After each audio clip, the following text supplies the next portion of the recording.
Hey, everybody, welcome to the podcast.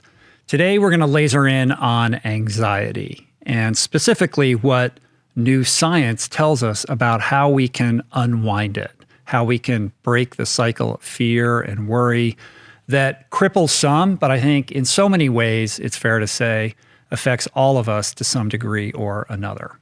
To do that, I've invited my friend, Dr. Jud Brewer, back on the show. His first appearance was episode 471 back in 2019. For those unfamiliar, Dr. Jud is a psychiatrist and neuroscientist who specializes in the science of habit change.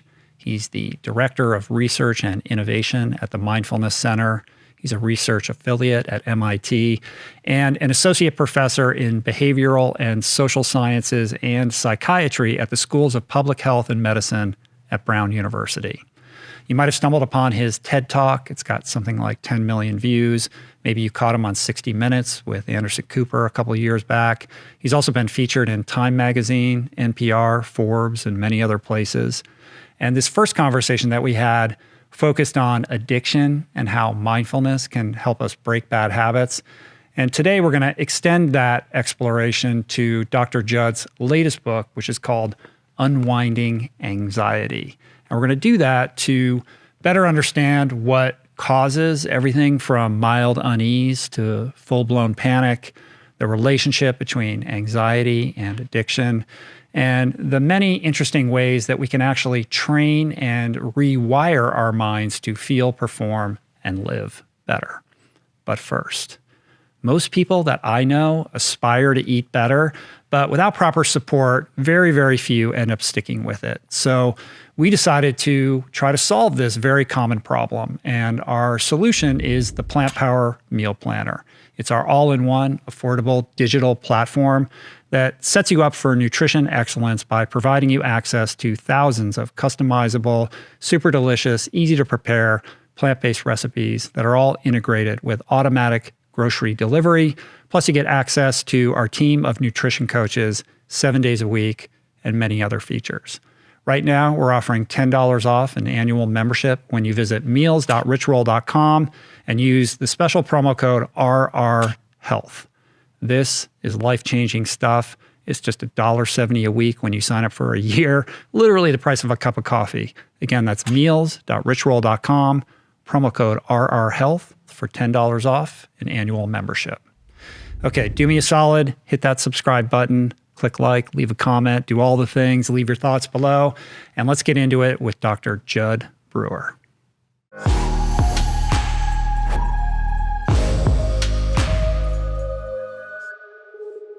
Man, I wish I could see your new studio. Oh, man. I wish you were here. It's pretty dope. Yeah. So next time you find yourself in Los Angeles, for sure. I will take you up on that. I would love to come visit. And, this also sounds, I don't want to, well, I'll just say it. I'd love to go for a run with you sometime. 100%. Okay. I was thinking about you the other day. I was on a long bike ride along the coast and wrapping my head around what I wanted to talk to you about. And the lineup was looking pretty good. It's calling your name, Jud. Oh, well, we could go surfing too. Yeah, I would like that. I could use a little, I'm a very average surfer, so I need all the help I can get in that department. Well, same here. Trying to rewire my brain to master that skill set is no small thing at 54. Anyway, man, let's just roll into it. Let's do it. How's it going? How is your COVID experience been? Which is kind of relevant to everything that we're going to get into today. Yeah, well, I could say interesting, but that could mean a gazillion things. So I'll be a little more specific. You know, I have to say, my wife taught me this term, F.G.O. I'm sure many folks know what that is, but I had not heard it as of a few years ago. The frickin' growth opportunity. You can make that R-rated if you want, but man, this has been such a growth opportunity here in terms of kind of all this adversity coming up and leaning in rather than running away. You know, you've probably heard this term, this phrase, the only way out is through. Have you heard that? Yeah. Unfortunately, more times than I care to remember. Yeah, you've lived it. Yeah. I mean, that's a very optimistic, spin on it, of course. Well, what are the alternatives? Right. I mean, we could either go for it, or we could be running our whole life. And I have to say, running's pretty exhausting in my experience. Right. Well, you're quite the man for the moment. I think everything that you've been studying for many, many years is now coming to the forefront of what people are thinking about and grappling with, specifically anxiety. I think it's the rare person who isn't experiencing some kind of anxiety, in this predicament that we find ourselves in. Yeah. And that's what we're going to talk about today. So maybe the best way to launch into this is first to just define our terms. When we're talking about anxiety, what are we talking about specifically, and how does that differ from other kind of kindred emotions like fear and worry and the like? Yeah, I think that's a great place to start. So if you look at, I think the dictionary definition of anxiety goes something like, feeling of worry, nervousness, or unease about an imminent event or something with an uncertain outcome. Mm-hmm. It's interesting, in that definition, worry is an interesting word because it can be a noun, like this feeling of unease, but it can also be a verb, where I am worrying. So I think let's bookmark that and come back to that, because I think that's a really critical distinction. Mm-hmm. That in both of those the noun can lead to the verb, which can feed back to the noun of worrying. But looking at it from a scientific standpoint, I think a lot of people associate anxiety with something that's kind of necessary, needed for survival, especially right now. And that's something that I dove into a lot in my book, because I've been really interested with this idea. There's this whole idea of performance anxiety. And I actually haven't found any evidence to support it. So let's bookmark that as well and talk about some of these origins here. Mm-hmm. So think of fear as a survival mechanism, okay? We've talked before about habits and setting up habits for survival, right? To remember where food is and to remember where danger is. So these learning mechanisms go way back, evolutionarily conserved all the way to the sea slug. Like, this is the oldest learning mechanism known in science, positive and negative reinforcement. So if you zoom in on fear as a negatively reinforced behavior, fear helps us survive, right? Mm-hmm. So think of our ancient ancestors out on the savannah. They are foraging for food, right? But they don't know if it's dangerous. So they're moving from their safe zone, their cave, out into more of an uncertain space, the savannah. So their brain naturally goes on high alert to start to learn things like, oh, there's food, go there again. There's danger, don't go there again, okay? So fear helps us learn where things are safe and where things aren't safe, so we can avoid the unsafe places. That fear mechanism is this old part of the brain, and then layered on top of it is a thinking and planning part of the brain, the neocortex, or the prefrontal cortex in particular. And this is interesting because it helps us survive in a different way. It helps us survive through thinking and planning. Yet it needs information, and preferably accurate information. So in this day and age, there's a lot of misinformation, which gets in the way. But it also is helpful for it to have precedent. So when it's going into, uncharted territory, it's really hard to think and plan, like, oh, let's go explore Saturn.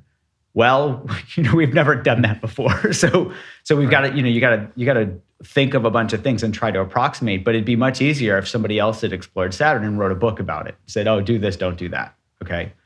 So the prefrontal cortex, think of fear, helps us survive. The prefrontal cortex helps us survive. But if you pair fear with a lack of certainty, right, which is what the prefrontal cortex is trying to help us do, is trying to help us predict the future based on past experiences. If there is no precedent, if there's a lack of certainty, that fear plus uncertainty leads to anxiety. And people think, oh, anxiety, it's going to help me survive. No, it doesn't. Right. There is no evidence for it helping us survive. It makes our thinking and planning brain go offline. And if you think of the extreme form of anxiety, panic, right, which is wildly unthinking behavior, that's that far end of the spectrum of anxiety. Right. It's an interesting but subtle and important distinction in that it is the uncertainty that's driving the irrationality, right? You can be afraid when you have a certain set of predictable parameters to deal with, but when you don't know what you're venturing into, that's what provokes the anxiety. So to kind of extend that, what's fascinating about that is it's not the dire consequence that creates the anxiety. It's the lack of certainty around whether that consequence is going to be dire or not so dire. Yeah, absolutely. And just to be super clear for your listeners, it's not that fear is a problem, right? Fear helps us learn in new situations in particular. Mm-hmm. But fear doesn't have the same neurochemical reaction in the brain as anxiety. Like how neurochemically, like how do these two things distinguish themselves? Yeah, I don't think all of the neurochemistry has been worked out, but I think one way to think about this is on a temporal scale. So if you look at the time scales, you can actually differentiate them pretty well. I'll use an example of, let's say, stepping out into the street. So let's say in this day and age when everybody is distracted by their, what does Cornell Welsh say, our weapons of mass distraction, everybody's looking at their phone.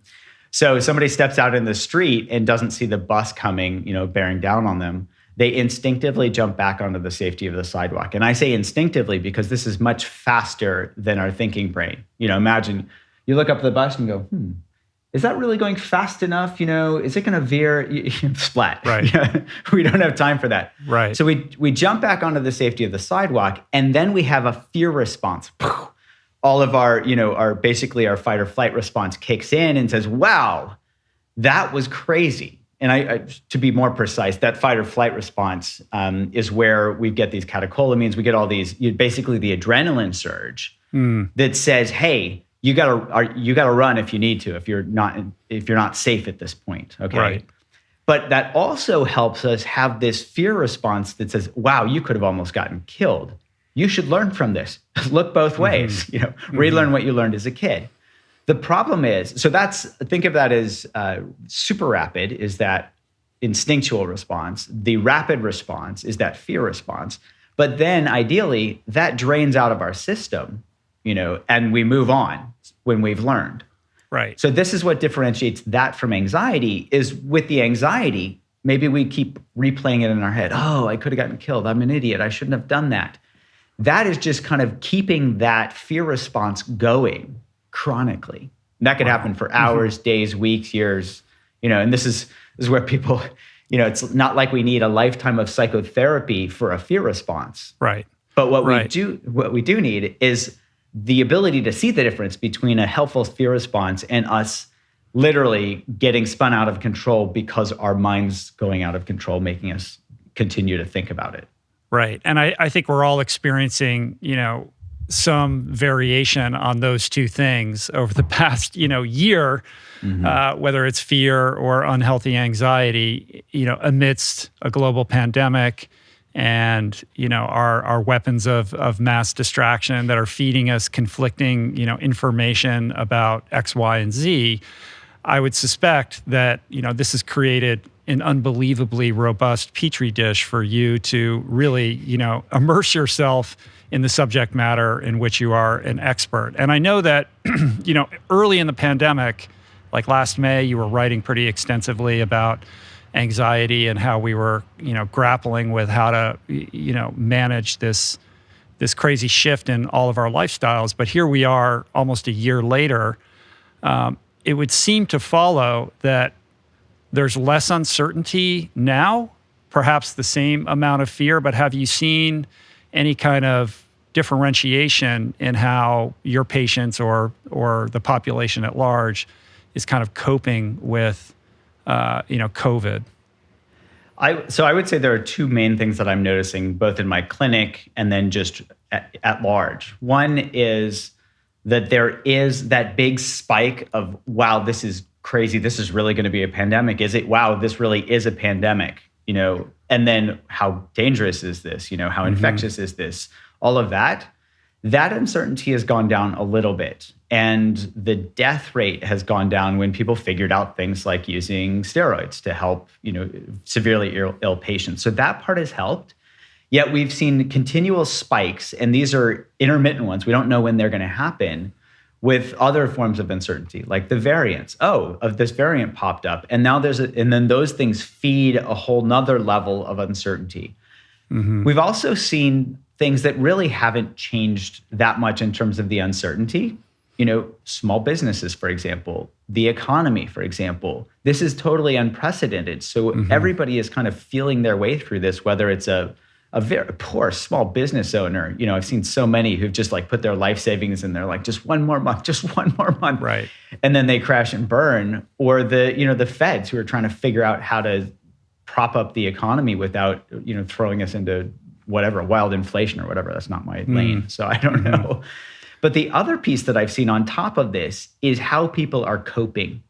And I say, coping with air quotes because, you've probably heard of the quarantine 15 and, where people have gained weight, and people are turning to these short-term coping strategies because they're immediate and, feel good in the moment, whether it's drinking. Drinking has gone up. Actually, it's interesting.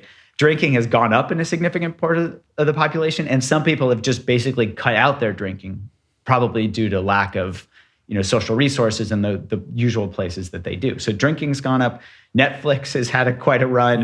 Yeah. Social media, all these things have gone up as coping mechanisms that are probably going to get laid down even harder as negative habits that people are going to have, that's going to give this pandemic a long tail. And then, I think the anxiety piece is going to have an even longer tail. Some are describing this as the coming, epidemic of anxiety. Right.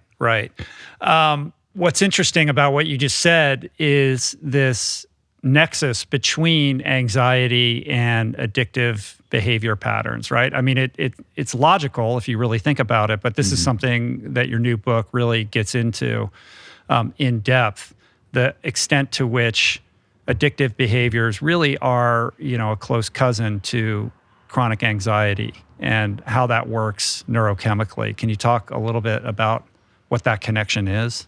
Yeah, I'd be happy to. This was actually a big aha moment that I had several years ago now. So just to set the stage, as a budding addiction psychiatrist, I had a lot of patients, not only with addictions, but a lot of folks with anxiety. Anxiety and depression are the bread and butter of the psychiatric profession. Right. And I learned in medical school to basically give people medications, for anxiety.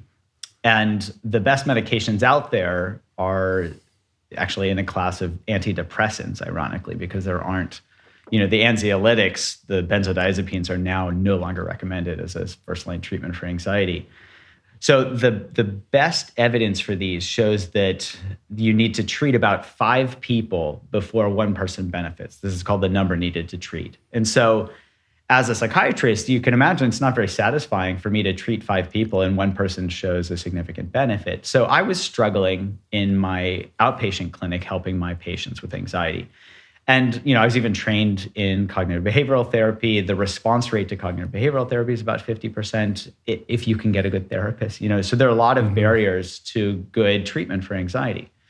So I was really struggling. And we were studying one of these apps that we developed for eating called Eat Right Now. And somebody said, my habit pattern around eating goes like this. I'm anxious and I eat, repeat. And she said, could you develop a program for anxiety? And I was thinking, well, I'm a psychiatrist. I generally prescribe medications. But as a researcher, I knew a little something about habits. We'd been studying this for a long time. So I went back and looked at the literature. And back in the 80s, right? This is when the Stones, this is how popular benzodiazepines were. Do you remember the song Mother's Little Helper? Of course. Yes. Do you want to sing a few bars for us? No, I'm not going to subject anybody to my singing voice, but go ahead. Feel free. Well, Jud. I won't sing, but it says something, it goes something like, she goes running to the shelter of Mother's Little Helper, and it helps her through her day. Do. Yes. So the Stones were singing about benzos because they were so wildly popular in the 70s and 80s. And the psychiatric field was looking for new medications, so they came up with the SSRIs. Prozac I think it was invented in 85 or something like that. So everybody's heralding the miracle of Prozac while the Stones are singing about the benzos. And there was this guy at Penn State who was quietly studying anxiety. His name was Thomas Borkovic.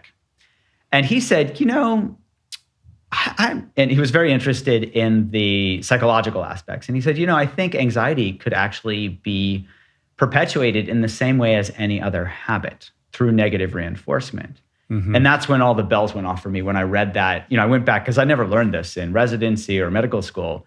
When I saw this literature, it was pretty solid. And I was thinking, wow, I never thought about that. Could anxiety actually be driven habitually? And so I started looking at that. And lo and behold, it can be negatively reinforced just like any other bad habit. Mm-hmm. And that's where things really took off for me. And I started exploring that both in my research and also in my clinic.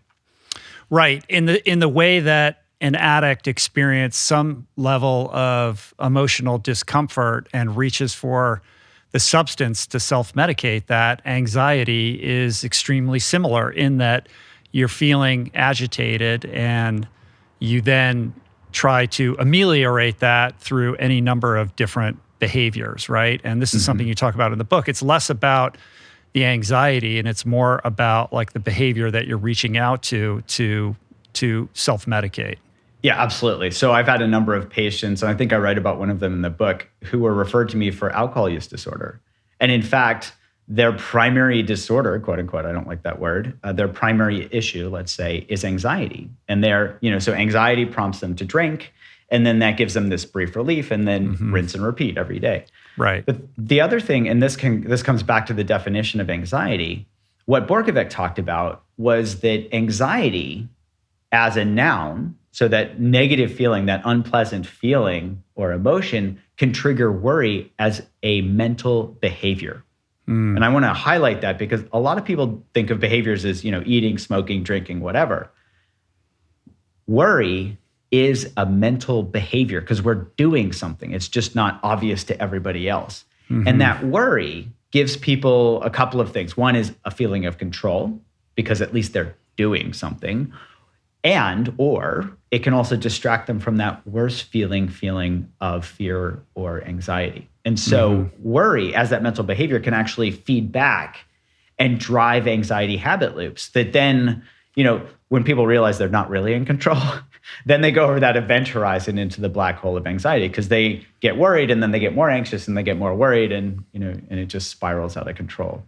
Right. I grew up with a parent who is a chronic worrier, and in the way that a virus like COVID-19 can get passed from person to person. These are emotions that travel virally in a way that's perhaps worse than a virus because of our social media apps, et cetera. And I know you've talked about this, but it took me a long time to deprogram the amount of anxiety that was layered upon me throughout my youth that made me a very afraid person. But I've come to recognize the extent to which this parent relied upon worry as basically a behavior that had some reward for her, my mother.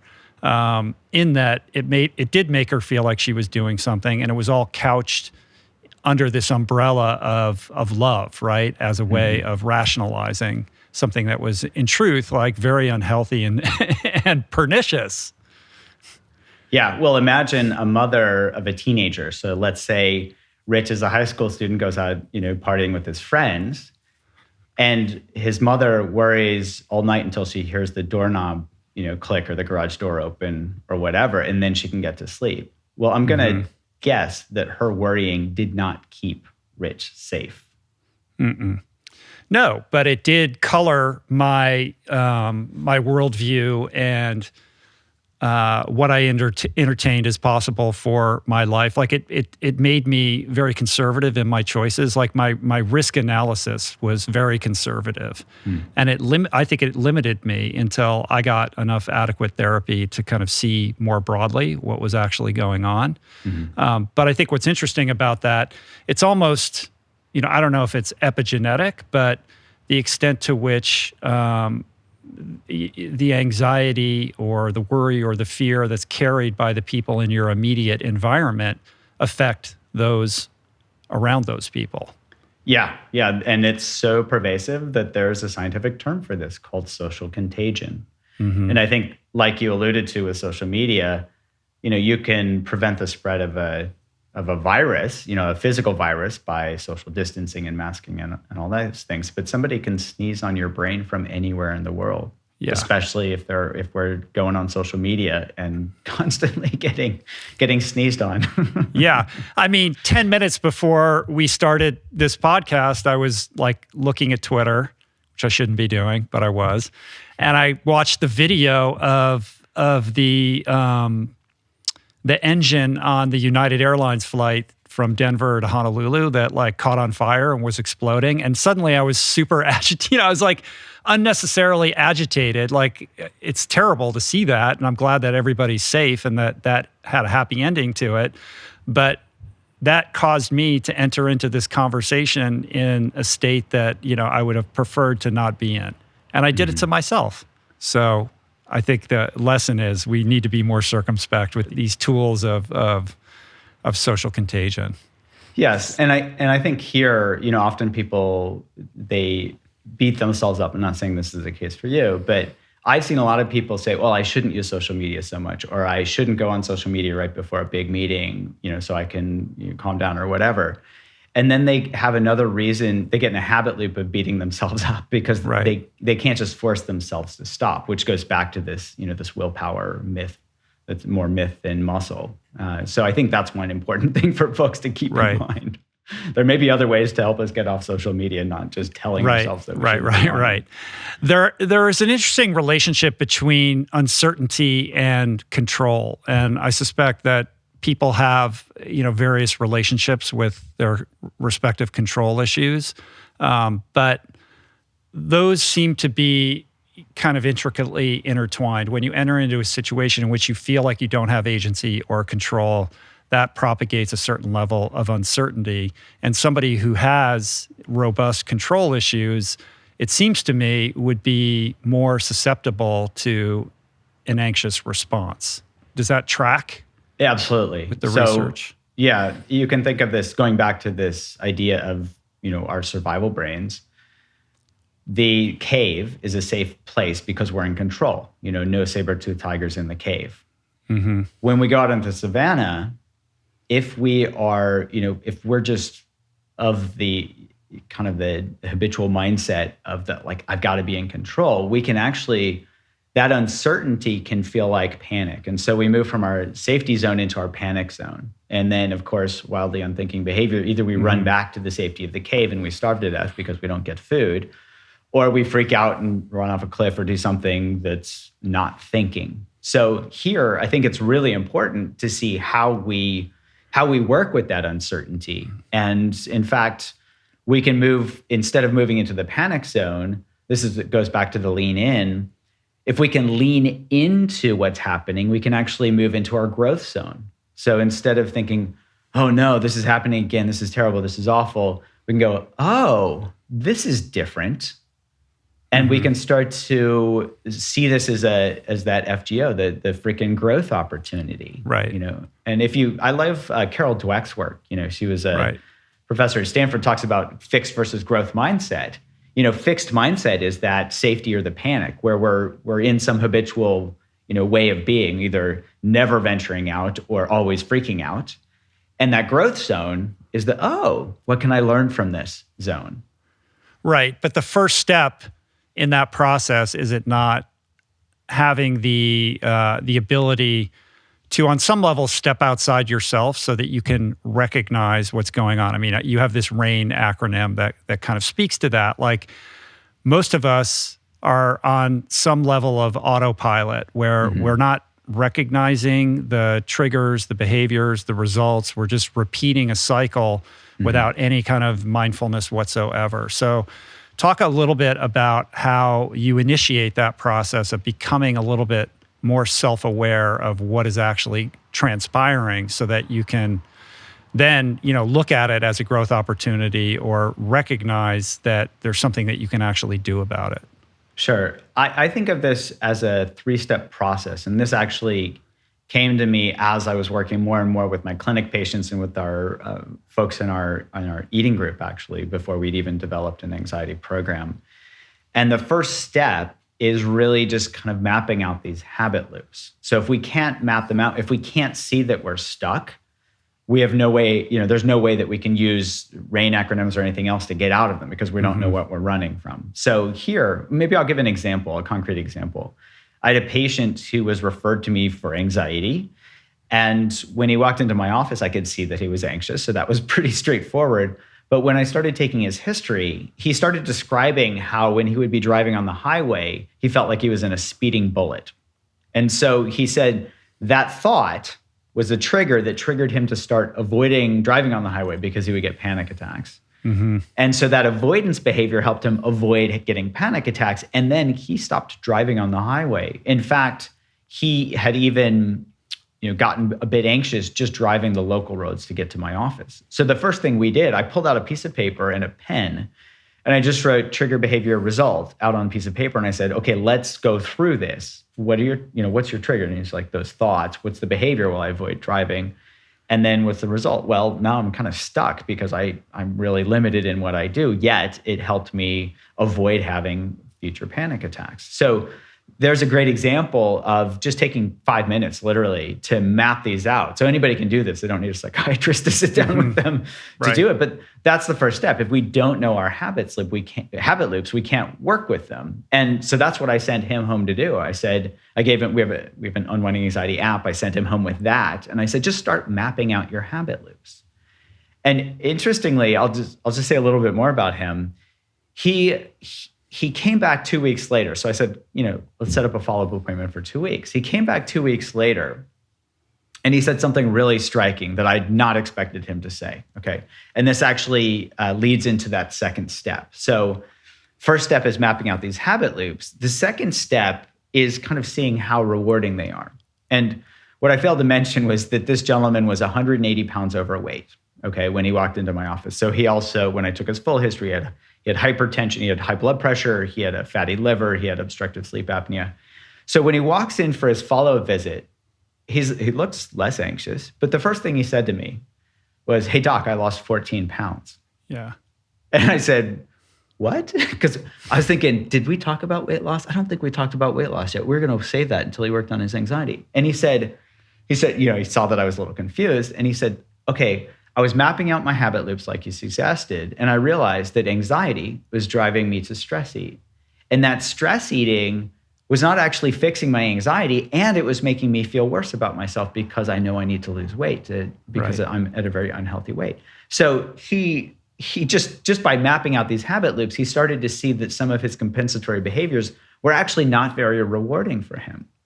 And this gentleman went on to lose over 100 pounds. He's still going strong with that. But the way he describes it is, that 14 pounds and that next 86 pounds or whatever, he said it was effortless because I didn't feel like I need to lose weight. I was just paying attention and mapping out my habit loops around stress eating and realizing that they weren't rewarding. So that's really this second step here, which is tapping into our brain's reward system and helping it get updated. So is this Dave who has the recurring narrative throughout the book, right? Yes. And if I'm not mistaken, at some point he honks at you driving down a busy street. So he's able to conquer his fear of driving along the way, which was the initial thing that brought him into you, right? Yeah.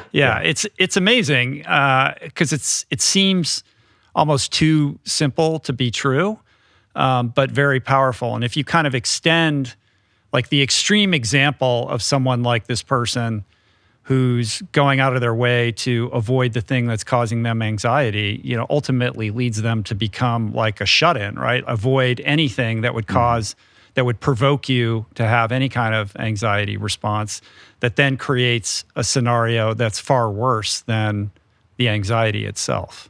Yes, absolutely. Right. I'm trying to square this a little bit with 12-step, wherein there's this adage that self-awareness will avail you nothing.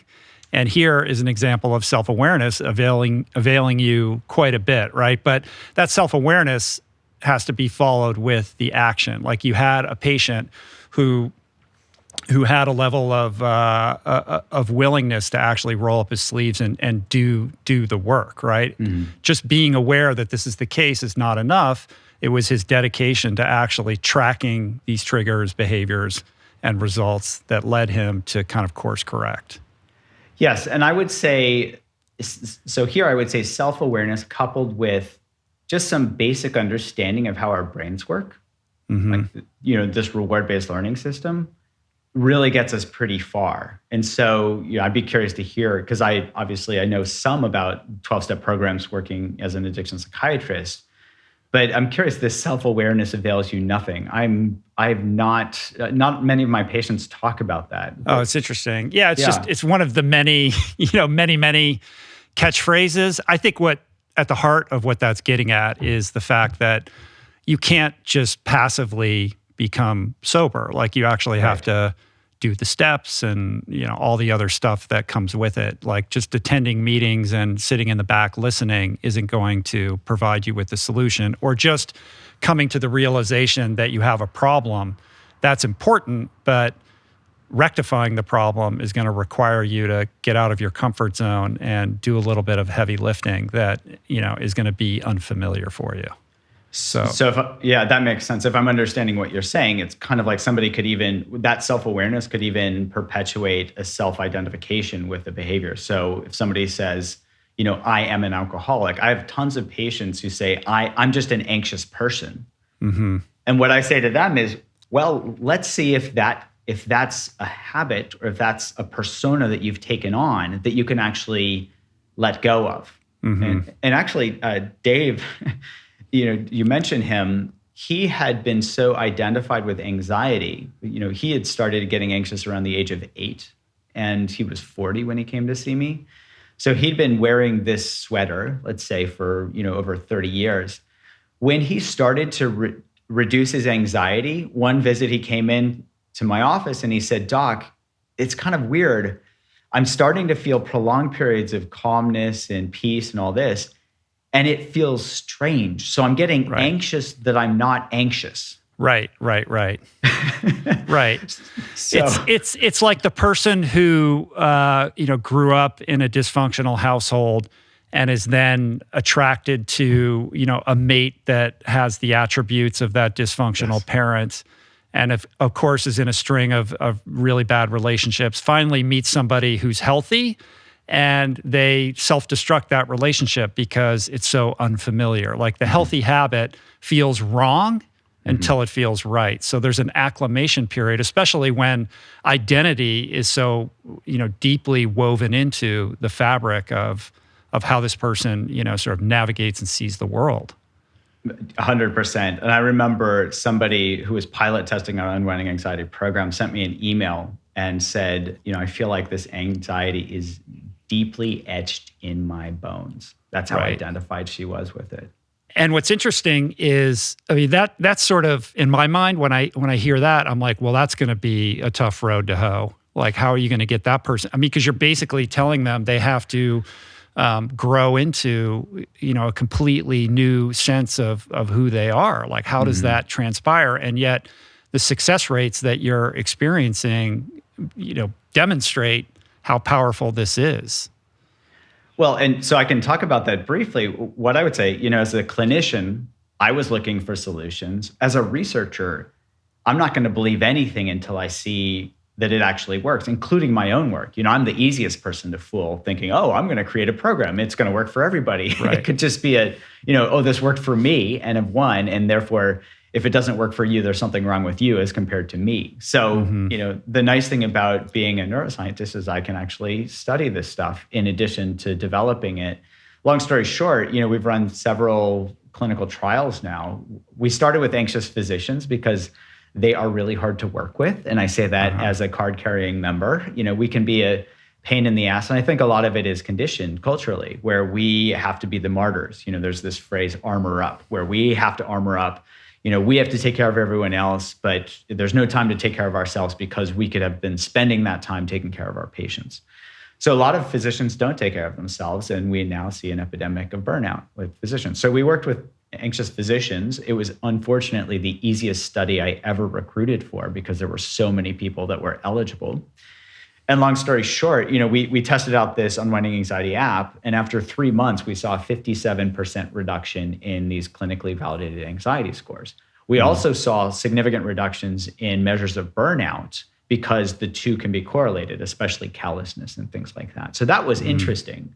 But it was a small trial, single arm. We didn't have a control group. So we got NIH funding to do a randomized controlled trial with people with generalized anxiety disorder. I think of these as the Olympians of worry. They're really good, really practiced at worrying.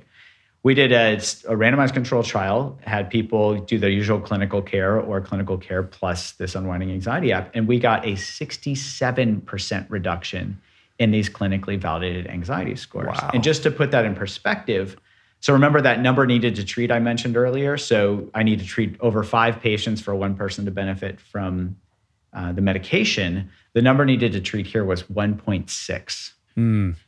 That's crazy. I mean, when you're looking at going from basically a 20% success rate to an over 60% success rate, it's almost unheard of in your field, right?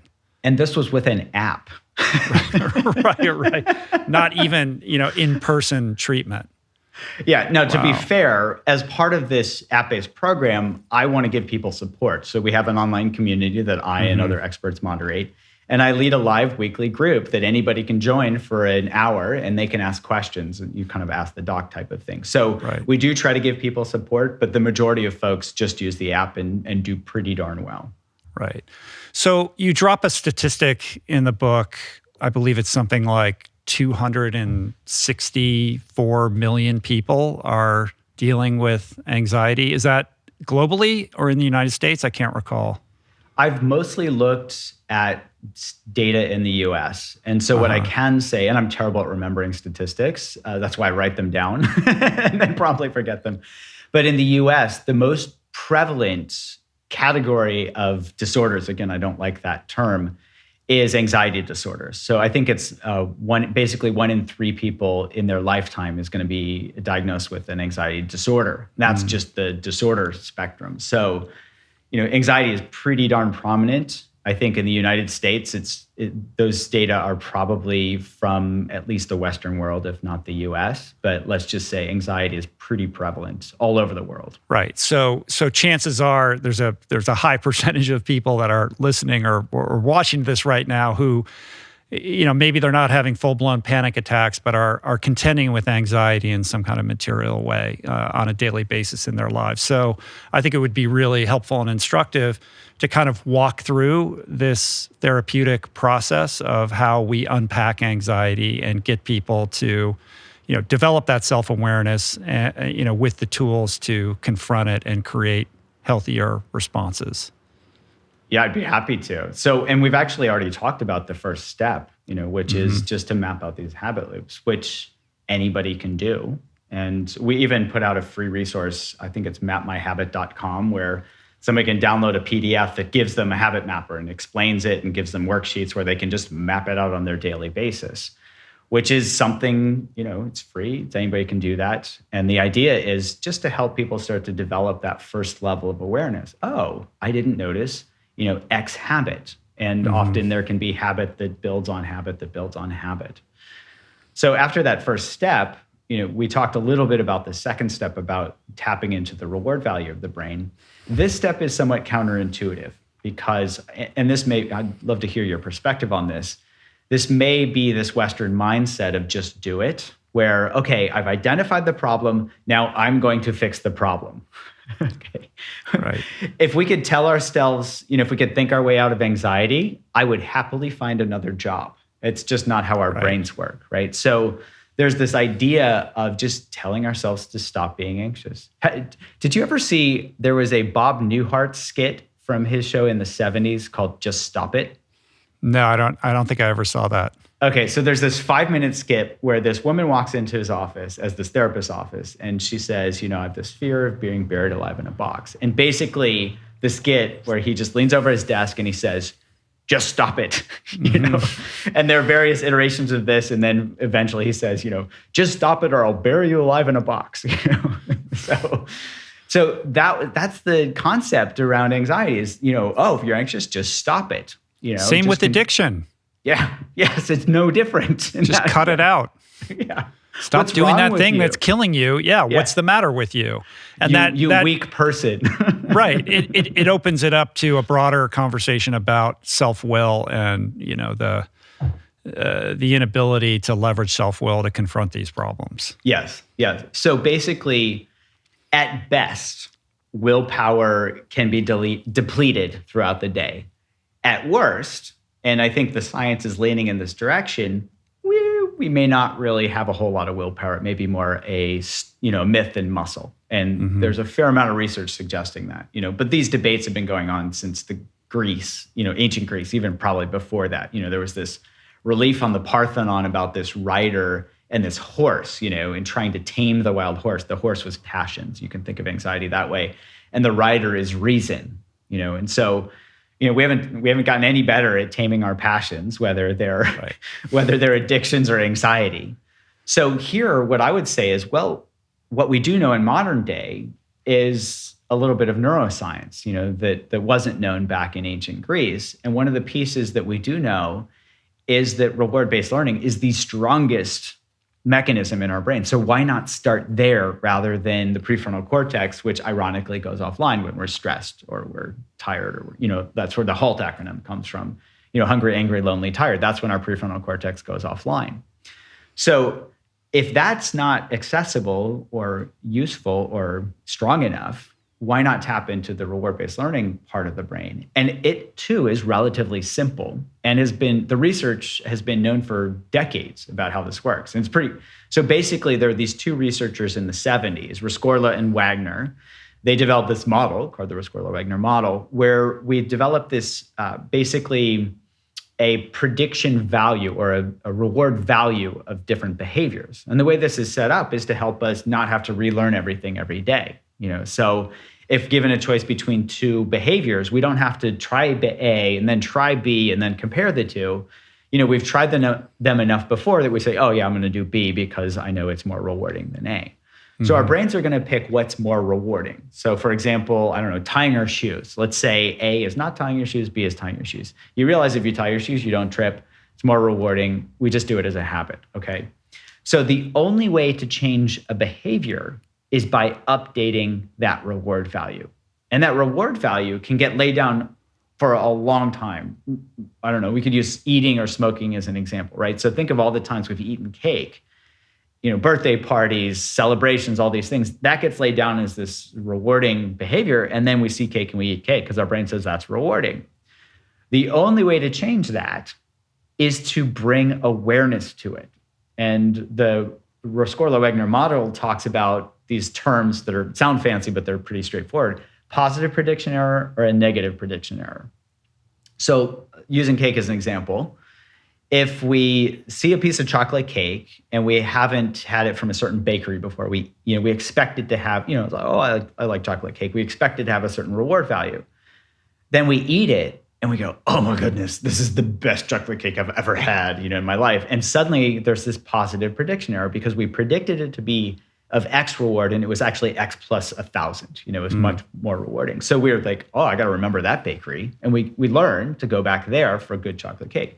Well, let's say we go to the same bakery and they put a bunch of salt in the recipe instead of sugar, oops. And we eat it and we go, ugh, what idiot, boy, this is not very rewarding. We get this negative prediction error that says, man, don't go back to that bakery again, okay? Right. So that's how reward value is updated, all based on one thing, which is awareness. We have to pay attention to the behavior or we're just going to keep doing it. Right. And you can see how this applies to addictions. So for example, in our smoking program, we have people pay attention when they smoke and they realize that cigarettes taste like shit and they stop, that reward value goes down. We did a study recently with our Eat Right Now app where we actually found that within 10 to 12 times of people paying attention, we give them this craving tool in the app to really pay attention as they eat, that reward value drops below 0. So it doesn't actually take that long to update a reward value, whether it's an addiction like cigarette smoking or even a habit like overeating cake. Right. That's super fascinating. I'm just thinking about, I can only couch this in my own experience, and I'm thinking about my alcoholism and the self-awareness that I would have before picking up a drink, knowing if I pick up one, that ain't going to be the only drink, and God knows what's going to happen, but 100%, at a minimum, I'm going to wake up feeling terrible, and there's the possibility that I'm creating that all kinds of havoc is going to ensue. Yeah. That's going to have a very negative impact on my life, and yet I make the choice anyway. There's a powerlessness over it. So maybe that's a little bit of a distinction between somebody who's fully addicted to something versus an anxiety response, because the counter to that, you have an example in the book of the woman who does the very thing you just mentioned, which is goes to the bakery, is used to getting, some kind of sweet and savory food. She opts for the blackberries instead, and she feels better afterwards. And so she's creating a new reward mechanism. I think piggybacking on top of that, and this is what I would like you to get into a little bit, is she's opting out of that kind of vicious cycle that takes place after you've made the choice you're not supposed to make that makes you feel bad, and then you beat yourself up, and you just continue to dig that hole deeper. So she arrests that cycle. She doesn't have the shame reaction. She actually feels better physically. Hence, she's more likely to make the correct choice the next time she's carving that new neural pathway.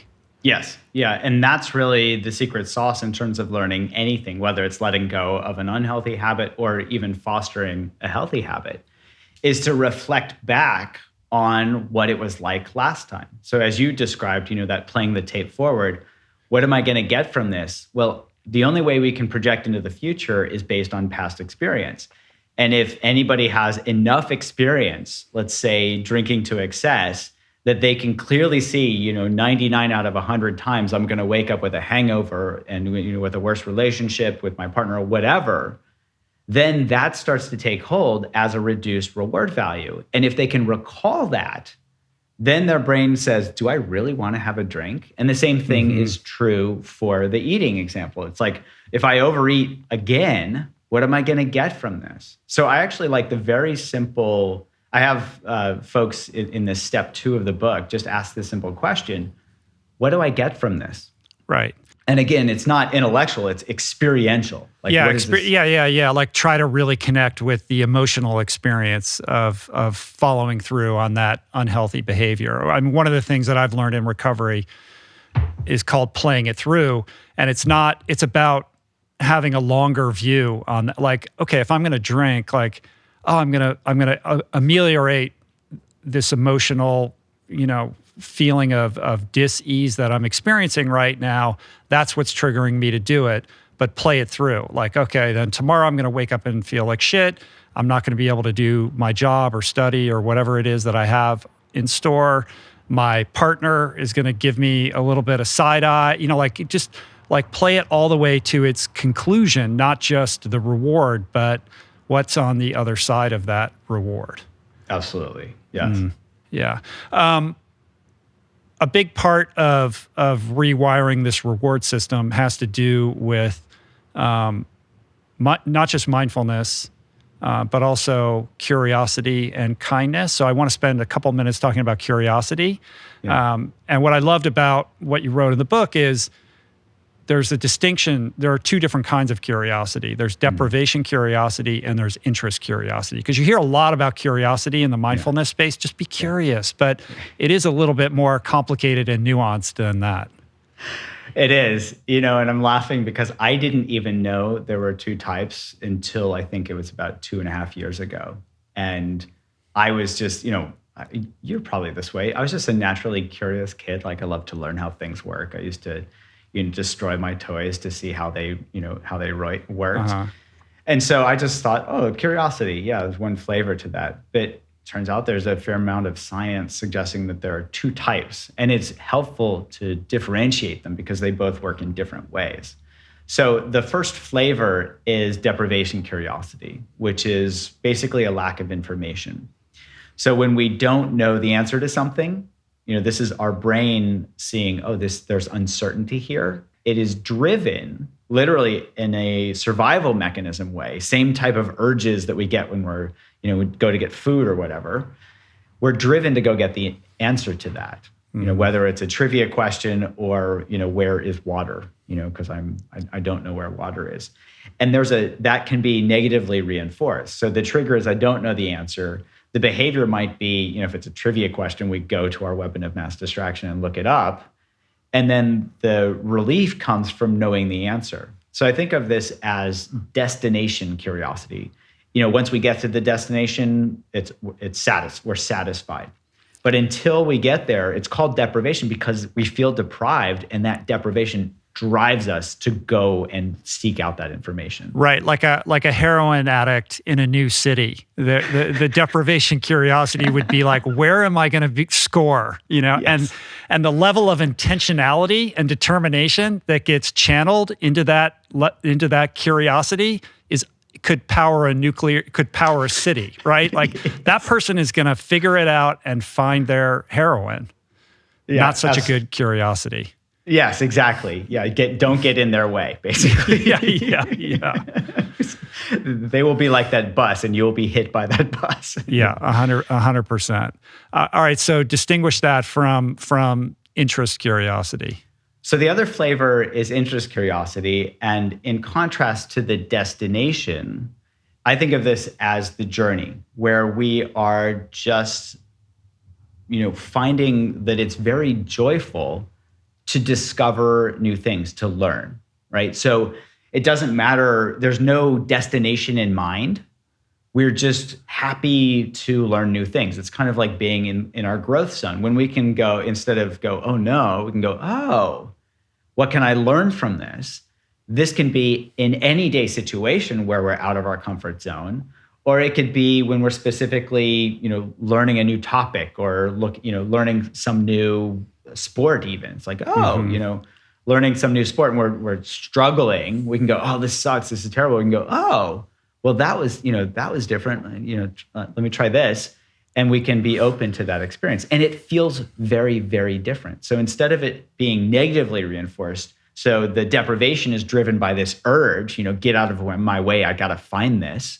The interest is very much more open, where we are curious and like, and that actually puts us in growth mindset. So we can actually learn a lot more rather than just, okay, here's this one, I need to find where the heroin is. Now I found it, done. We haven't really learned a whole lot except that one specific thing. Right. I would think that that type of curiosity and the extent to which somebody is able to develop the open-mindedness required to explore that is going to calibrate pretty closely with how much that challenges their core values or their identity. I mean, this is something that I talked about in a different context with Adam Grant, just like how do you have conversations with people that see the world differently? Well, one of the things you do is you lead with curiosity.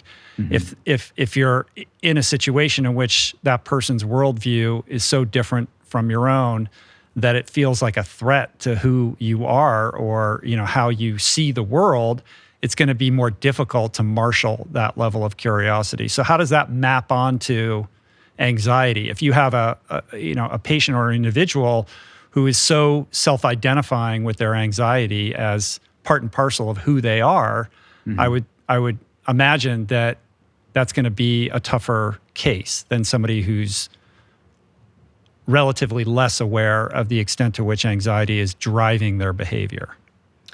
Yes. So I think even going to that example of trying to have a conversation with somebody, if we are trying to put ourselves in their shoes and truly understand where they're coming from, as compared to, we don't have a destination in mind. We're not trying to, beat them over the head with our point of view and keep yelling at them until they acquiesce or, that curiosity itself, going back to social contagion, can be contagious, where they see, oh, this person really wants to understand who I am. And of course, people love to talk about themselves. And so you can actually capitalize on that piece where, we're sneezing curiosity on that other person. And so that can be translated into the clinical setting where, as a therapist or as a psychiatrist, it's really helpful if I am truly curious about my patients as compared to them walking in the door looking anxious, and then I just peg them as, oh yeah, you're anxious, take this medication. Right. Wow, that's not going to be that helpful. So if I'm truly curious, and the nice thing about people is everybody has their own story. So there's tons to be curious about. And I'm sure you're this way. It's just like hearing people's story makes my day. It just fills me with energy because I'm learning something about somebody, and everybody has a unique and interesting story. So it starts there, as with a therapist or even having a conversation with somebody. It's like, oh, so when somebody walks in my door and they're anxious, if I can sneeze curiosity on them, it helps them open up to starting to see their own habit loops around anxiety, for example. Right. And then the next thing I can do once they've kind of gotten a taste of that is I can give them specific things to practice to awaken that curiosity, because we all have it. It's not like something you have to buy at the store. I'm a little short. I have to go pick that up at the store. This is about just awakening something that we already have that's our own natural capacity. And so simple things like if somebody's anxious, we even have a tool built into our Unwinding Anxiety app to do this. We have somebody feel into their anxiety and then ask themselves, when they feel into where they feel it strongest in their body, ask themselves, is this stronger on the right side or the left side of my body? And the idea there is to go, well, I don't know. It doesn't matter what the answer is, but that, is that first hint of curiosity that they're starting to awaken curiosity instead of being sucked into their anxiety. And what this can help do is, it's like the observer effect in physics. When they were trying to measure the mass of an electron, they would hit it with photons, with light. And by hitting it with photons, you're actually changing the velocity and therefore the measurement. So they call this the observer effect. By observing, you're actually going to affect the results. And the same thing is true in psychology or psychiatry. If we are very identified with our thoughts and emotions, it's hard to change them. But if we can observe them, by observing, we are less identified. And so we can start to see, oh, there's anxiety. Oh, that's more on the right side or the left side of my body. So we can start to see it more clearly simply through that awakening process. And that's truly fostered by curiosity. It helps us be able to step back and observe more. Yeah, and it seems that it would follow that curiosity works as a salve to the shame response to experiencing these types of emotions, right? I'm imagining the person who is perhaps they're having a panic attack or some kind of anxious response. They don't really want to reflect on it because then they start to feel bad about it and themselves. So I've seen people they shut down emotionally, or they avoid any kind of conversational confrontation about that because it provokes so much, difficult emotion around it. But curiosity seems to just kind of allow that to evaporate. It creates space, right? And so maybe that's where the kindness piece comes in. Yes, I think of these two, so curiosity and kindness, as being complementary buckets. So there are many pieces or things in each of those buckets that can help support each of these. So for example, with kindness, gratitude is a great way to reflect on kindness, whether it was the kindness of others or whatever. That helps us tap into that feeling of kindness. So on a broad scale, my lab's actually done a study where we queried several hundred people to see where on the reward value spectrum different emotions are, or different mind states. And we found uniformly, probably not surprisingly, that anxiety, frustration, anger all feel less rewarding and more closed down than I think kindness and curiosity, basically. And so you can think of connection as being in the bucket of kindness, let's say. So here, when we look at this, uniformly, kindness and curiosity feel more open and expanded than feeling anxious or disconnected or whatever.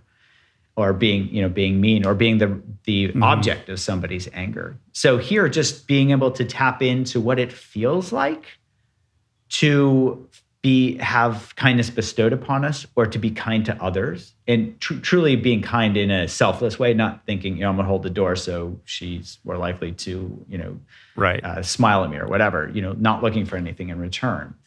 So that's where these two share this overlap of openness, of connection, of expansion, that is just more rewarding because it feels better than being closed down or disconnected. Is there a difference between kindness towards others versus self-kindness in terms of how that affects someone's anxiety? I would say pragmatically, it can be more challenging for a lot of people to tap into the feeling of self-kindness, but the feeling itself, whether it's kindness toward others or kindness toward ourselves, that expanding feeling is the same. Right. It seems that a gesture of kindness to another person, irregardless of motive, still has an impact. And it could be just a simple gesture. But to do that to yourself is very unfamiliar for a lot of people. They feel like it's indulgent or they don't deserve it. It seems like it's a more complicated web to unravel. Yeah, I think it can be. And I see this a lot when people are working with their eating habits, where they mix up self-indulgence with self-kindness, and so they have a bad day and their habit is to stress eat or eat some ice cream at the end of the day. And someone, a lot of people say, well, how do I know whether it feels like I'm just being kind to myself by eating that tub of ice cream? And I say, check in with yourself. How kind is that? What do you get from that? And typically it's they numb themselves for a little bit, but then they feel guilty and they don't feel, they get the gut bomb and all of these things. And when they add up the reward value, they can clearly see, oh, that's self-indulgence, that's a habit, versus, I've had a hard day. And then they can ask themselves, well, what do I need? Maybe a little bit of ice cream, but not a whole tub, maybe a little bit of chocolate. And when they really pay attention, they can actually find that pleasure plateau where, it's just enough. And then they can stop simply by bringing awareness to that. And so I think that's one of the big challenges for people, is to differentiate that self-indulgence versus the self-kindness. Right. And I think built into something you just said, which is super important, is that no matter what errant behavior you're indulging in, you are getting something out of that. You are being rewarded, right? Like, it's not all bad. There's a reason why this is locked in for you. And so the process of reconfiguring that whole thing is identifying that reward. I mean, it goes back to your paradigm here, but understanding like, I eat ice cream because I hate myself. Well, no, actually, it is doing something positive for you in a certain way that also leads to negative effects. But recognizing what that positive thing is, I think, is an important step. Absolutely. And that actually leads us to the third step, which is, for a lot of us, that's been the plateau of our pleasure, of our, of reward, where we think excitement or eating ice cream or, binge watching Netflix or whatever is the peak of experience, but there is such a thing as too much of a good thing, right? We can't go on vacation forever. We can't have sex forever. We can't just keep eating ice cream forever. Our body says enough. So here we can learn to see not only how unrewarding some of, when we peak at that pleasure plateau and then start going off the other edge, we can see how unrewarding these things are, including habits around guilt and all these things, which are echo habit loops, typically on top of these other habit loops. And then we can go back to that brain paradigm and give ourselves something better. So I think of this as the BBO, the bigger, better offer. So our brain, again, setting up reward hierarchies, if it starts to see that one behavior is not as rewarding, there's that negative prediction error, it's going to say, okay, give me something better. And this is where kindness and curiosity come in. So we can, when we're kind to ourselves versus beating ourselves up, which feels better, when we have a fixed view versus being curious in a conversation, which feels better, which one helps us feel more connected with the other person, which one helps us learn something or discover something new about that person. To our brains, literally, it's a no-brainer. You mentioned bringing mindfulness to all of this, which is kind of like the umbrella component to all of this. I think for a lot of people, we talked about this extensively last time you were on. Everybody should go back and listen to that episode. But for a lot of people, that lands kind of in an esoteric space. Like, what does that mean? Like, oh, bring mindfulness to my bad behavior pattern. Like, walk us through what specifically you're talking about and how that can be helpful. Less and less these days, I use the term mindfulness because it's a concept, right? It was actually from this old term sati, which means to remember. And you're thinking, how does to remember have to do with, paying attention and all this stuff? So in modern day, there are many definitions of mindfulness. Jon Kabat-Zinn, most famous, I think, in the Western sphere for giving this definition of paying attention on purpose in the present moment, non-judgmentally. Well, honestly, that's a pretty long definition that could trip people up along the way. What does it mean to be non-judgmental? So here, I like to break it down into its element components. And there are two, you can think of this as two sides of a coin. One is awareness. We all know what awareness is, right? We're either aware or we're not aware. And the other, you've already touched on, which is curiosity. And so you can think of the positive framing of non-judgment as curiosity, being curious, not jumping to conclusions, not assuming we know what's happening, truly bringing a fresh perspective, which is why in a lot of the Buddhist circles, they talk about beginner's mind in Zen, or they talk in Vipassana, Vipassana literally means seeing clearly, where we've taken off our subjective bias glasses, where, we see the world a certain way, we've taken those off and we're just seeing things without any of those biases. I want to pivot and talk a little bit about teens. There is an epidemic of teen anxiety going on right now.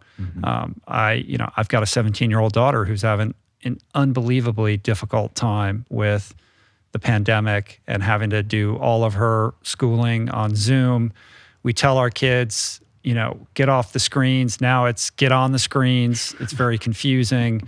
My daughter's an extrovert. She's unable to see her friends to the extent that she would like. She doesn't have the freedoms that perhaps she would have if things were a little bit different. And it's taking quite a toll. And we've been struggling with trying to figure out how to, be of service to her in the most productive way. So I'm interested in whether you have any experience working with teens specifically, or what it is about the teen experience that perhaps is a little bit qualitatively different from maybe, people like you and I. So we've done a little bit of research with teens, for example, teenage smokers. We've done a little bit of pilot work with our Unwinding Anxiety program to make sure it was accessible to teenagers. But by no means am I an adolescent psychiatrist. So I just want to start with that. What I can say from my own experience as an anxious teen, we moved around a bit when I was a kid, and that can be challenging, in terms of being anxious going into a new school, not knowing anybody and all that stuff. What I can say is that, it's really, really challenging. But what I can also say is that here, I think kids are actually best, and I mean younger kids in particular, are really good at being curious. And I think somewhere that starts to get, I'm going to use the word beaten out of them, but that's probably too strong. But somewhere as we move toward adulthood, we're told things like, make sure you know everything, try to act like you're in control, all this stuff that actually gets in the way or thwarts our natural curiosity. There's not a lot of reward for being curious. Although if you actually look at it, the curious people, the authentic people tend to do pretty darn well in life. So here I would say teenagers are super interested in knowing themselves. I think that's where a lot of adolescence, is really focused, is like, who am I as a person? How can I differentiate myself? Whatever, at least in the Western world.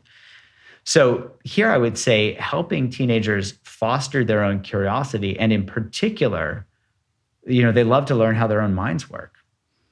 And I would even add to that, if there's a pain point like anxiety, that can be a doorway in that's non-threatening because they're hurting, they're looking for that pain reliever, to say, oh, let's help you understand how your mind works around, in general, how everybody's minds work. So that gives teenagers kind of a window into the world, and then they feel like they're a little more control because they can see how the world works.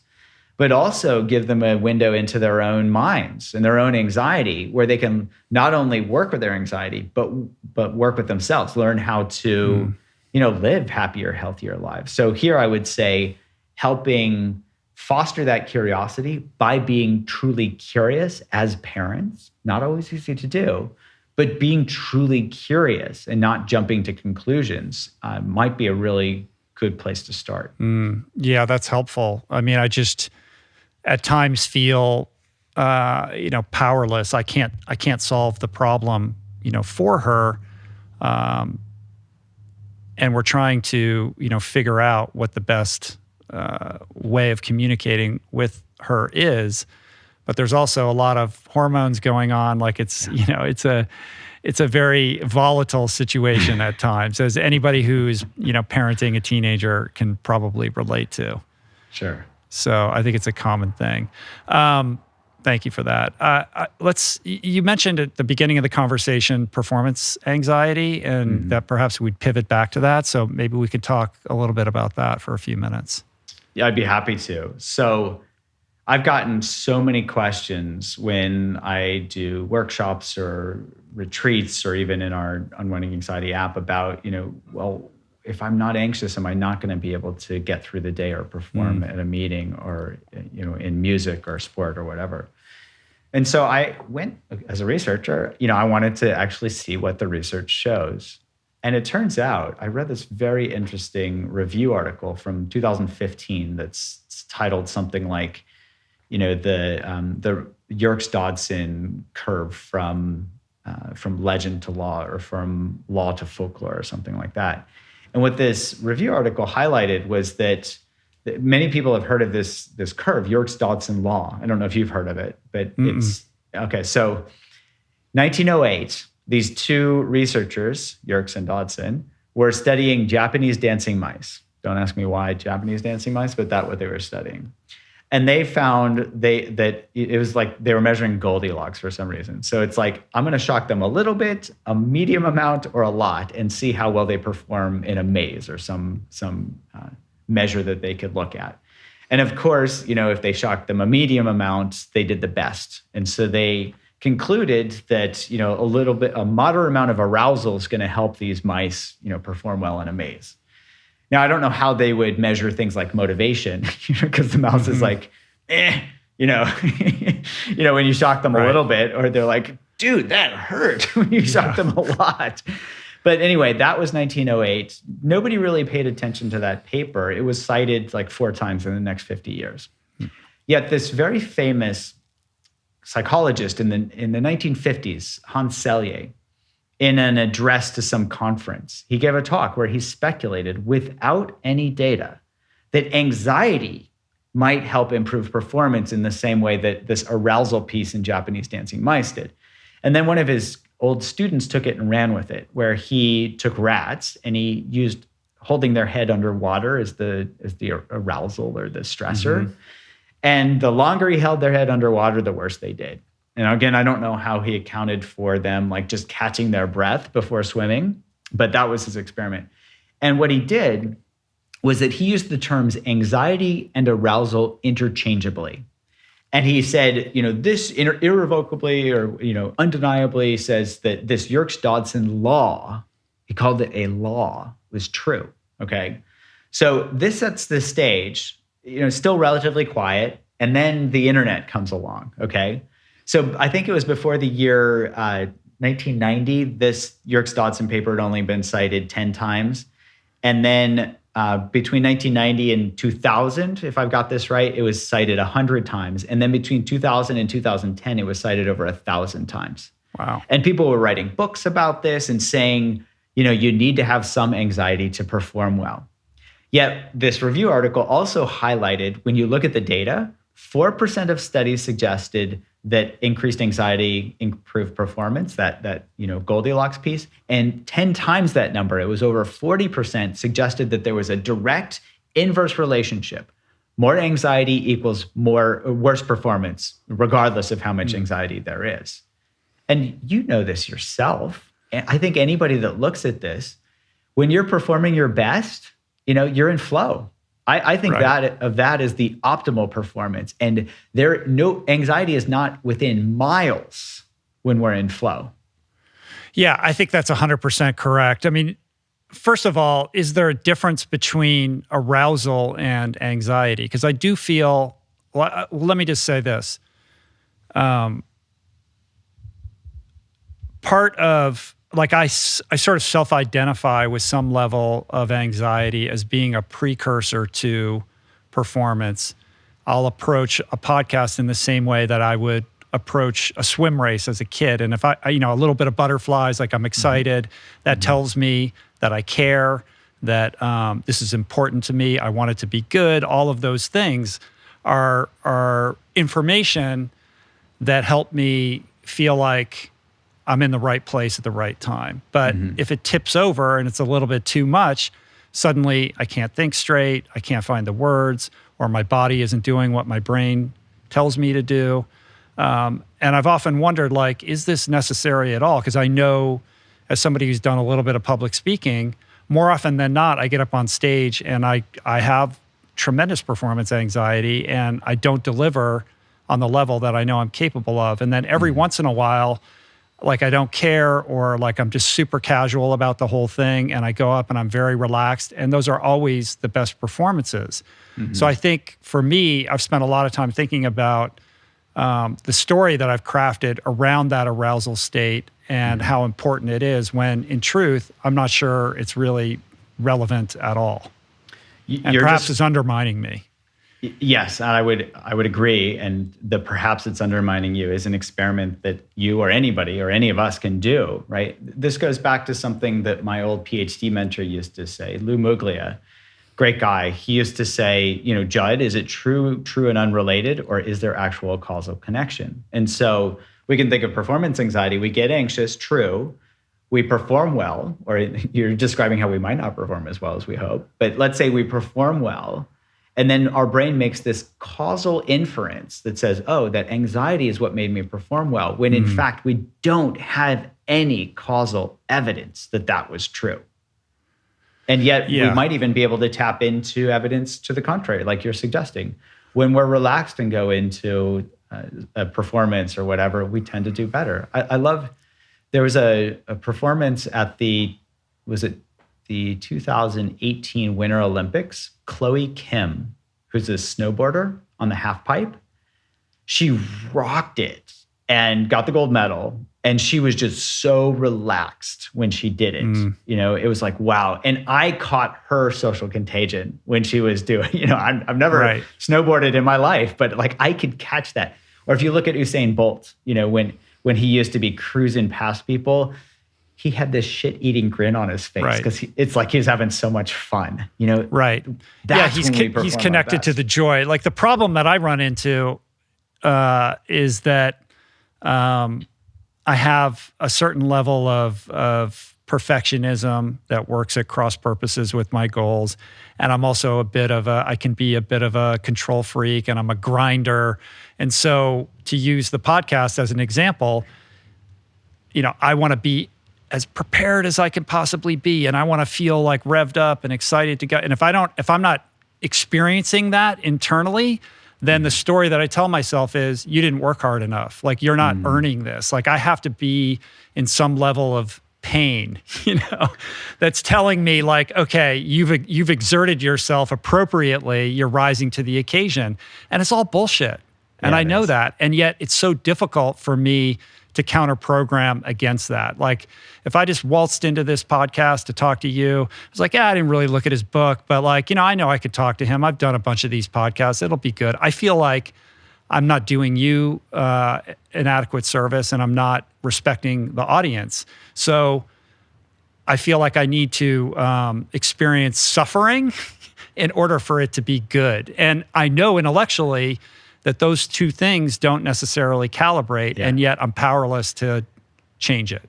So I think this is a great example that we could use to kind of highlight these aspects of how to change behaviors, whether it's anxiety or anything else. So, for example, if you were unprepared for your podcast, which I've never heard you be, and this is one reason I love talking to you. Which is why I continue to do this, because everyone's like, you're so prepared. So then I've set the bar at a certain level, right? And I have to live up to that. I put that pressure on myself, and I'll experience shame if I can't live up to that, Jud. What am I going to do?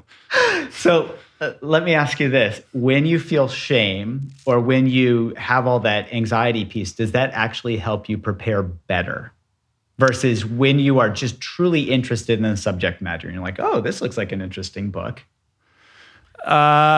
No, but I will say that, when there's that pressure will get me to do the work, because I want to avoid the sensation of feeling unprepared, because that's very uncomfortable for me. Yeah. So that's that negative reinforcement. If the behavior is coming unprepared to a podcast and then you can't really get in depth into a conversation, which is I think what you're really great at doing, then that negative reinforcement says, ooh, that didn't go so well. You need to be more prepared next time. Yet here, you can ask yourself, and I'm not trying to give you advice, but I'm just using this as a hypothetical experiment, is, okay, so the anxiety helps me prepare. What if you cloned yourself and you prepared through curiosity? Would that get you just as prepared, and would it be less painful in the process? Does that make sense? Yeah, I'm sure it would be. And that would be that new, healthier behavior pattern that's so uncomfortable, right? And that's the work. But it's not like I wrote performance anxiety down in my notes. Like, this was not on the list of things that we were going to talk about, but this is what's coming up. And this is probably the most fun and the most, interesting part of the conversation. So I have the awareness that when I can let go of, trying to direct this whole thing, that I make the space for it to be something better than I would have originally anticipated. But that leap of faith, and faith is something you talk about in the book too. Like, you have to have that kind of faith that there's something better on the other side if you're willing to release your hard grip on your way of doing it because it's the way you've always done it. Well, and I think that's just bringing this to one aspect I don't think you're naming, so I will name it, which is authenticity and wisdom. So when we try to control things, we have this closed down view of the world, and we try to, let's say you're doing a podcast, you're trying to force answers or trying to force a great quippy line or whatever. Because I don't want anyone to find out that I don't know what I'm talking about. Yes. You are curious, and it's not, these podcasts are not about you. This is why I love listening to your podcast. I'm not just blowing smoke. It's not about you talking about your experience all the time and letting the guest say things here and there to support what you think about yourself and the world. This is about you truly being curious and having a really interesting conversation. And you've got the wisdom from having done this a bunch of times to know that always works better than the other alternative. Except I just did make it all about myself for a couple minutes there. I did, for the record. I made it as an example. Yeah, but it's instructive for me because it helps me develop greater self-awareness of the triggers, the behaviors that are leading me awry, what's beneath the anxiety. Like, if I try to excavate what is driving me to behave in this way, it's that I want to create the best podcast that I can. I want to equip myself responsibly. I want to be liked. I want Jud to respect me. I want the audience to there's a lot of infantile emotions baked into that as well, like being a people pleaser or what have you, that are also, a mountain that I need to climb in terms of, self-esteem, et cetera.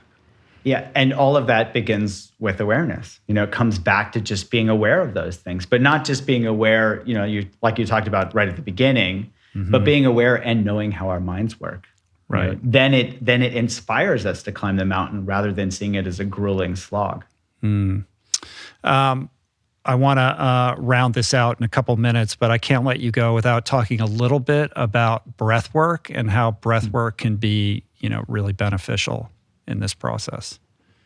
Sure. So I think there are a gazillion ways to talk about breath work, whether it's yogic or mindfulness or whatever.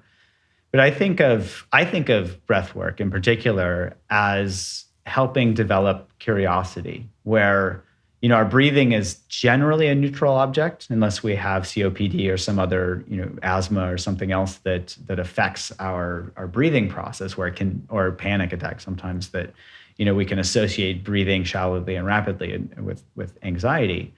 But the breath is something that we're all doing all the time, unless we have bigger problems if we're not. And we can use that as an anchor to keep us in the present moment. So here I think of helping foster that awareness and curiosity through something that's neutral and always changing. So not only can we use curiosity to help us anchor, I like to have, especially students who are just starting meditating or whatever, I have them ask themselves, well, how do I know that I'm breathing right now? What's letting me, and so that awakens their curiosity, not like, hey, pay attention to your breath, blah, blah, blah, count to 10, whatever. How do you know that you're breathing? I'm doing this right now. Huh? It's my diaphragm. I'm feeling my abdomen stick out. That's what's telling me most prominently right now that I'm breathing. And so that awakens the curiosity. And then we can use that curiosity as an anchor and ask ourselves things like, well, what are the sensations that are that are letting me know that I'm breathing as we breathe? And we can even ask questions like, how do I know, is this a long breath or a short breath? Is it deep or shallow? Because we don't know what the next breath is going to be. Our body is just regulating itself. And so that can foster curiosity. It can also anchor us in the present moment. It can help us see that things are constantly changing. And with that anchor, it can help us start to see when our mind gets lost in a thought pattern. So for example, related to anxiety, we get lost in a thought, we're sucked into it, we're identified with it, we're lost. Well, that anchor it's like that ship, yanking on the anchor when the winds blow, boom, I'm lost. And then we can wake up. Without that anchor, we just adrift at sea. So I think of, breath work in that way as one way to help us really start to anchor in the present moment, stay more present, see that things are constantly changing, and also start to see how identified we are with our thoughts, emotions, and body sensations, and start to be able to have a greater perspective where we can observe them more. And is there like a specific protocol that you could share with people, or is it more of just an amorphous paying attention? I think, well, there are many different techniques to do this, and each person has to find what works best for them. Right. And out of full disclosure, I spent probably 10 years banging my head against the proverbial wall, trying to focus on my breath. I would even, my first silent meditation retreat, for 7 days, right? Silence. I by day 3, I was crying uncontrollably on the retreat manager's shoulder because, here it was. So I could make it through college, I could get into medical school, but I couldn't pay attention to my breath. And so the first thing I would say to people is, this is not about that forced, willpower-based paying attention to your breath, which is what I was doing. That's not the way to do it.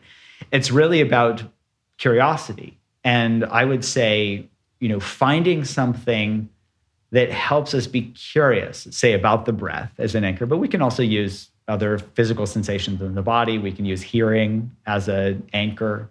For some people, that's easier. So finding whatever anchor it is that helps us be curious. And then awakening that curiosity and using that curiosity to explore our own sensations. So just like I was saying, it could be as simple as, how do you know that you're breathing? And then, follow your breath and just be curious about when the in-breath ends. Be curious about how long that pause is, and then be curious about when the out-breath starts and when it ends. So those can be anchor points as we explore, what are these physical sensations that help us stay present and curious. So it could be as simple as that, like having these anchoring questions that layer on top of this simple but not easy practice of just paying attention to these changing physical sensations that let us know that we're breathing. One of the things that I talked about with Andrew Huberman, neuroscientist, was the way in which you can use eye movement to kind of essentially like reset your state. Do you have thoughts on how all of that works? Have you practiced that or studied that at all? I've not practiced or studied it, but I've been at conferences. So the most common technique that I've seen that's been studied is EMDR. What is it? Eye movement desensitization response or something. Right, like the lateral, is that the lateral eye movement? Yeah. And the idea there that I understand, and so I could be getting this wrong, is that one core aspect of that is helping people anchor on physical experience. So when you have somebody move their eyes laterally from this side to this side to this side, they have to focus on doing a task that is physical, and it gets them out of their thinking head, right? Into their physical body.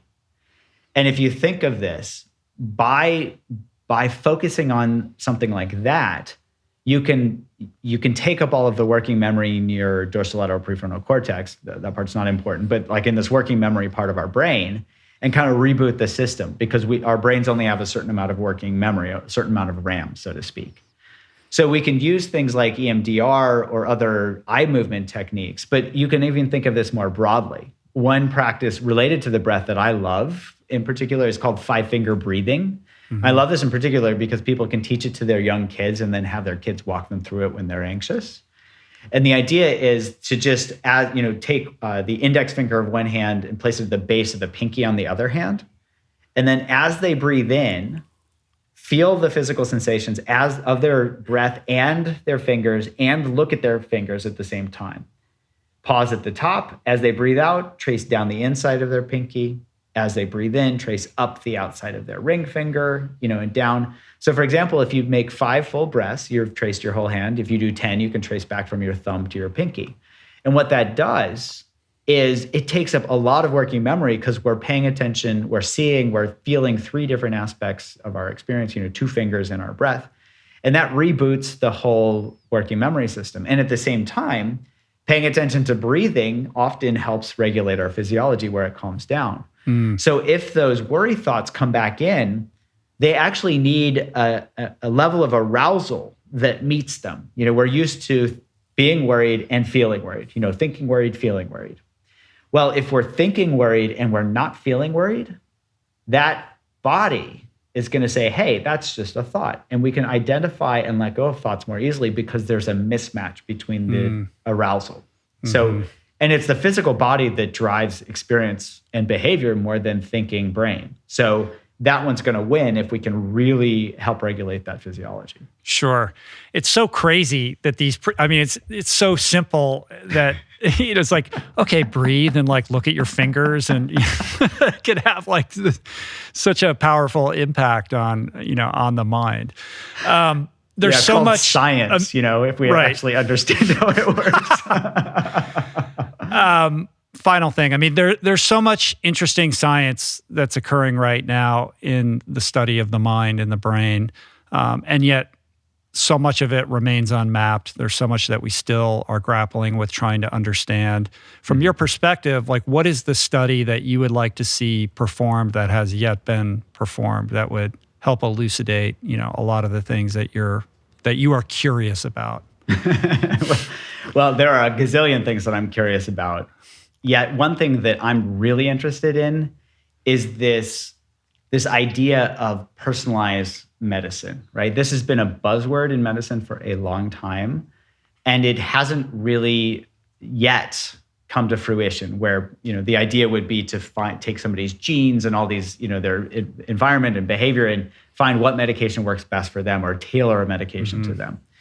If you approach that same personalized medicine away from the taking a pill perspective, which is where I focus more, the idea here is, can we actually personalize medicine through understanding someone's habitual reactions to their world? And we did one pilot study that gave us some really interesting data that says to me that this is possible, where we can actually take what we're calling a psychological phenotype of asking people just 19 questions at baseline before they start a program, and we can predict who's going to do better than somebody else, and with a pretty striking result. And so what my next experiment that I want to do is to do this at scale, where we really look at, is there a way to simply and cheaply get a sense, at least for somebody's anxiety profile, let's say. And can we use that as a way to not only determine who's going to do best with our Unwinding Anxiety app, but also ask, well, why are the people that aren't doing well? And this is fortunately a small minority, but the folks that are not doing well, why aren't they doing well? And what do we need to do to help them do better? Because I'm sure you can relate to this. I'm always looking like, how can I do better? Right. How can I help my patients more? How can we do research that helps people at a broader level in the population? Right. Well, that's a laudable aspiration. I'm still, hung up on the fact that 200 million plus, people are suffering from anxiety right now. There is so much suffering that's occurring right now. And it's encouraging and hopeful to, hear about the solutions that you're working on. So I applaud you for the work that you do.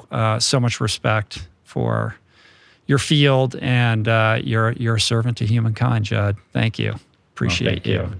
Thank you. I feel like my anxiety has been unwinded as a result of this hour and a half. You have succeeded at doing what you do best, my friend. All right. I feel good. Success. Cool. So the new book is called Unwinding Anxiety, of course. Jud also has these amazing apps if you're struggling with everything from quitting smoking to trying to ameliorate your anxiety. Crave to Quit is the one app that you still have, right? And you have an Unwinding Anxiety app, which is really kind of a compendium piece to the book itself, Yes. right?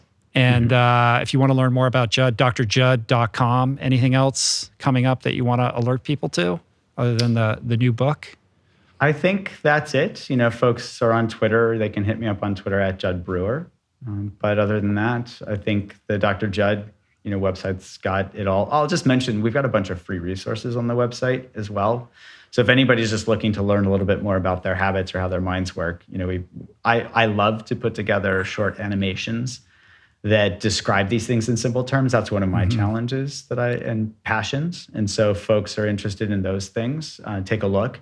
And in particular, I would say I'm really proud of this very short 2-minute animation that we put together with ShareCare that talks about spreading kindness virally as compared to fear. So if anybody's interested in checking that out, there's this, you can probably find it on my Twitter feed or also on my Dr. Jud website. Cool. We'll link that up in the show notes as well.